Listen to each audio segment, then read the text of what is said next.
going to start with our long questions of motivation. सबसे first long question हमारा बनता है कैरेक्टरिस्टिक्स ऑफ मोटिवेशन. ठीक है, तो या तो ये क्वेश्चन डिफरेंटली आ सकता है या फिर nature and scope of motivation के अंदर आपको ये पूछा जा सकता है. I have already told you in the previous video.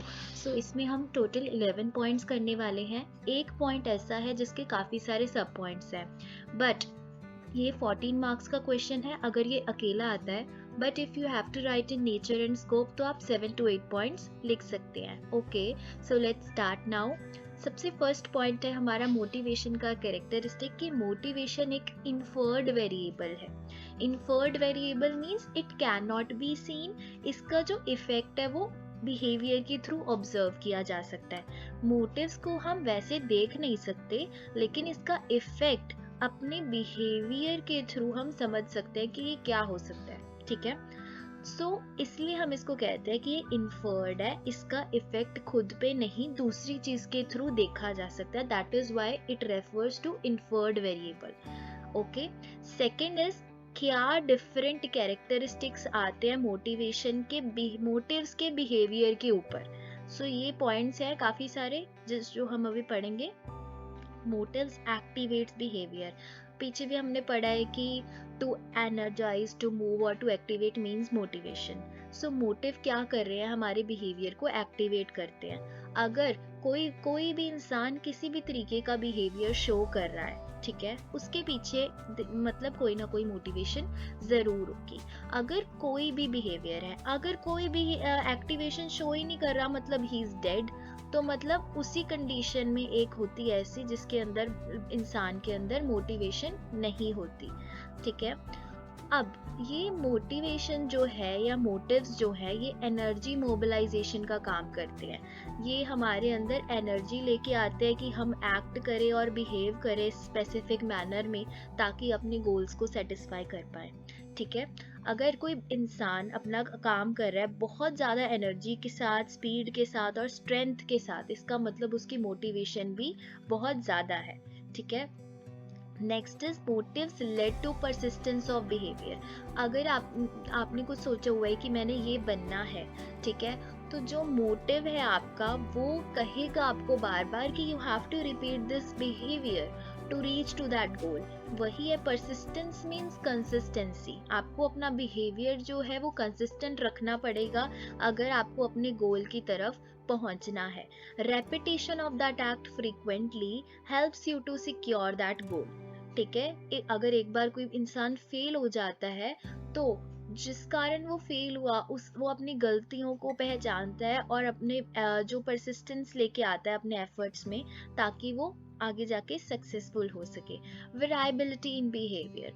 अब ऐसा नहीं होता, जो सक्सेसफुल लोग होते हैं वो किसी भी सिचुएशन को हैंडल करना जानते होते हैं. ठीक है, ज़रूरी नहीं है हर इंसान अपने कंफर्ट जोन में रहता है और वो सारा कुछ कर जाता है. नहीं, अपने कंफर्ट जोन से बाहर आना पड़ता है. मतलब हमें वेरिएशंस दिखानी पड़ती हैं अपने बिहेवियर को या फिर अपने टेक्निक ऑफ मेथड जो है हमारा मेथड या फिर टेक्निक को अपना चेंज करना पड़ता है. ठीक है, सारे मेथड्स जो है पॉसिबल जो हो सकते हैं अपने गोल को रीच करने के लिए वो हमें यूज करने चाहिए to see that whether we can survive in all types of situation और नॉट. ठीक है, तो ये जो मोटिव्स है वो हमें ऐसा भी देते हैं कि हम अपने बिहेवियर को according to the situations change कर सके. Then we have goal directed behaviour. Motivation हमारे बिहेवियर को डायरेक्शन प्रोवाइड करता है कि हमें ऐसे बिहेव करना है. ठीक है, जैसे कि अगर गोल नहीं रीच कर पाते तो हम इंसान फ्रस्ट्रेटेड और स्टेट ऑफ टेंशन जो में रहता है, फ्रस्ट्रेटेड फील करता है. ठीक है, अगर एक से ज़्यादा गोल होंगे एक पर्सन के आगे, ठीक है, तो उसको कॉन्फ्लिक्ट भी एक्सपीरियंस होता है उस सिचुएशन में. जैसे कि अगर आपके पास 2 करियर अपॉर्चुनिटीज़ हैं, आप एक चुन सकते हो या दूसरी चुन सकते हो. ठीक है, उस सिचुएशन में क्या होता है, कॉन्फ्लिक्ट ऑफ सिचुएशन आ जाता है कि आपको क्या चुनना चाहिए, दोनों इक्वली गुड है. ठीक है, तो this is also possible. But जो मोटिव होता है वो हमें डायरेक्ट तो करता है कि आपने इस तरफ ही जाना है. Selection of behaviour. अब मोटिवेशन ही बताता है हमें कि कैसा बिहेवियर हमें मेंटेन करके चलना है. हम कैसे बिहेव कर रहे हैं ये हमारे मोटिव्स पर डिपेंड करता है। अब यहाँ पे उन्होंने बताया है कि हर लोगों का अलग अलग बिहेवियर शो करने का तरीका होता है, सेम सिचुएशन हो फिर भी। जैसे फॉर एग्जाम्पल उन्होंने यहाँ पे बताया कि suppose you are going in a dinner party, okay, and there you will find some people who are talking with others, ठीक है, क्योंकि वो एफिलिएट करना चाहते हैं दूसरों के साथ और अच्छे रिलेशंस बनाना चाहते हैं, दूसरों को जानना चाहते हैं। लेकिन कुछ लोग होते हैं they are just near the food corner, ठीक है, क्यों? बिकॉज दे आर हंग्री, वो अपने हंगर को सेटिस्फाई कर रहे हैं। सो इनके पीछे दो इंसान है, दोनों के पीछे जो मोटिव चल रहा है वो अलग अलग है। That is why situation is same, people are different, they show different behavior, ठीक है। नेक्स्ट वी हैव वीकनिंग और सेसेशन ऑफ बिहेवियर। अब कई बार क्या होता है, हम जैसे हमेशा बिहेव करते हैं, कई बार हम वैसा नहीं बिहेव करते। उसके पीछे क्या रीजन होता है? Lack of motivation. मान लीजिए अगर आप रोज अपने किसी फ्रेंड को बुलाते हैं, उससे बात करते हैं, एक दिन बात नहीं करेंगे, मतलब आपने उस बिहेवियर को छोड़ दिया, ठीक है। क्यों छोड़ दिया? बिकॉज आप उससे और बात नहीं करना चाहते, आप उससे गुस्सा है या फिर आपको उससे कोई नाराजगी है and you don't want to keep that friendship longer अभी, ठीक है। तो दैट इज द रीजन कि आपका बिहेवियर क्यों वीक हो जाता है या डिक्रीज हो जाता है, लैक ऑफ मोटिवेशन के कारण। अगर एक्टिव रहता है आपका बिहेवियर, मतलब आप में मोटिवेशन ज्यादा है। After then we have motives are, ये थर्ड पॉइंट है, वो सेकंड पॉइंट के सब पार्ट्स थे जो ऊपर पढ़ के आए हम। Motives are effected by physiological factor. Physiological factor already told, biological factors होते हैं, जैसे कि जो हमारी बॉडी के अंदर प्रोसेस कर रहे होते हैं, ठीक है। अराउजल ऑफ नर्वस सिस्टम भी होता है, ठीक है, और हमारे काफ़ी सारे फिजियोलॉजिकल एक्टिविटीज़ होती हैं जो हमारे अंदर हो रही होती हैं, ये सारी हमारी मोटिवेशन को अफेक्ट करती है, okay. Then we have motives affected by environmental factors. हमारे आसपास की इन्वायरमेंट कैसी है, सोसाइटी कैसे चल रही है, और बायोलॉजिकल के बाद हमारे इन्वायरमेंटल फैक्टर्स जो है बहुत ज़्यादा इंपॉर्टेंट रोल प्रोवाइड करते हैं हमें हमारे मोटिव्स डिसाइड करने में, ठीक है।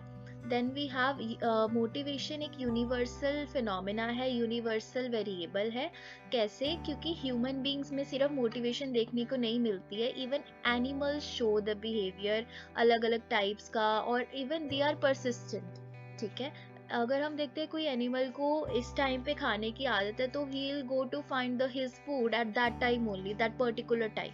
सो परसिस्टेंस रहता है उनके अंदर भी। So animals also show the motivation, ठीक है।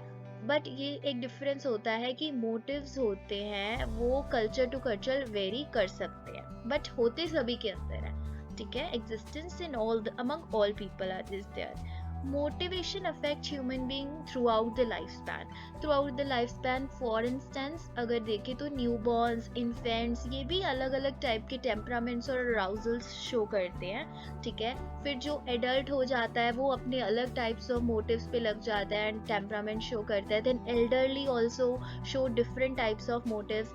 सो लाइफ स्पैन के थ्रू आउट मोटिव्स हमारे साथ चलते हैं और हमारी लाइफ को डीपली अफेक्ट करते हैं। मोटिव्स में भी कॉन्शियस और अनकॉन्शियस, मतलब हमें पता हो सकता है कि हम ऐसे क्यों बिहेव कर रहे हैं, ठीक है, बिकॉज इसके पीछे ये वजह है, ये मोटिव है हमारे चल रहा। जो कई बार हमें नहीं पता होता कि why we are behaving like this, फिर हम खुद से सवाल पूछते हैं कि यार why we are doing this, we are unaware. तो वो हमारा अनकॉन्शियस माइंड होता है, जो वो मोटिव्स जो है वो अनकॉन्शियस हो जाते हैं, हमें नहीं पता चलता, ठीक है। So this can also happen with many people. So motivation is a complex variable. Complex कैसे है? क्योंकि एक टाइम पे एक से ज्यादा मोटिव्स किसी के अंदर हो सकते हैं, ठीक है। जैसे मोटिव्स के बहुत सारे फंक्शंस हैं, वो फंक्शन खुद भी बहुत सारे तरीकों से करता है, ठीक है। वैरायटी ऑफ मोशंस एक टाइम पे इंडिविजुअल में चल रहे हो सकते हैं। इसलिए इसको हम एक कॉम्प्लेक्स वेरिएबल भी कहते हैं, क्योंकि कई बार क्या होता है हम नहीं समझ पाते कि हमें किस चीज़ पर ज़्यादा ध्यान देना चाहिए, इम्पोर्टेंट क्या है ज़्यादा और अर्जेंट क्या है। हम दोनों में कॉन्फ्लिक्टिंग सिचुएशन जो बना के बैठ जाते हैं, नहीं पता चलता अर्जेंट को पहले करें या फिर इम्पोर्टेंट काम को पहले करें, ठीक है। सो ये कॉम्प्लेक्स वेरिएबल बन जाता है। Various types of motives may exist in various relations with each other within the same person. अब मोटिव्स एक दूसरे के साथ इंटरैक्ट कर सकते हैं, जैसे कि आगे हम पढ़ेंगे what are the types of motives, ठीक है।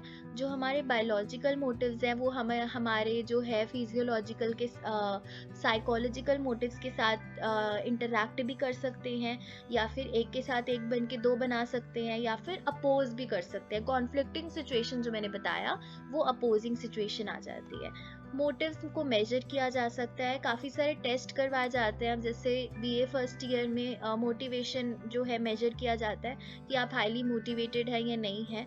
तो उसी तरीके से जो है काफ़ी सारे एस्पेक्ट्स मोटिवेटेड बिहेवियर के मेजर किए जा सकते हैं। यहाँ पे 2 टेस्ट के बारे में बताया गया है। एक EPPS जो हमारी 15 डिफरेंट नीड्स को मेजर करता है। एक होता है टैट थीमेटिक ए परसेप्शन टेस्ट जो हमारे मोटिव्स का इफेक्ट बताता है हमारे बिहेवियर के ऊपर, ठीक है। Last point about the characteristics of motives और मोटिवेशन इज कि ये रिलेटेड होता है to the number of psychological processes. Motivation is a part of psychology, ठीक है। तो साइकोलॉजी में कितने सारे डिफरेंट एस्पेक्ट्स होते हैं, इमोशंस हो जाएगा, sets and values, cognitive processes हो जाते हैं हमारे, इंसेंटिव हो जाता है, इन्वायरमेंटल इन्फ्लुएंस हो जाता है। ये सारी जो है लिंक होते हैं मोटिवेशन के साथ। जब हम इमोशन चैप्टर पढ़ेंगे उसमें भी आप देखोगे कि मोटिवेशन कहीं ना कहीं बीच में आया हुआ है। सो ये इंटर रिलेटेड होते हैं सारे कंसेप्ट। मोटिवेशन जो है बहुत ही बेसिक जो फिनोमिना है, हर एक जो चैप्टर में आप कहीं ना कहीं इसका जो ट्रेस देखने को आपको जरूर मिलेगा। So here we ends our long question, that is characteristics of motivation. Thank you for watching. Please like, share and subscribe my channel.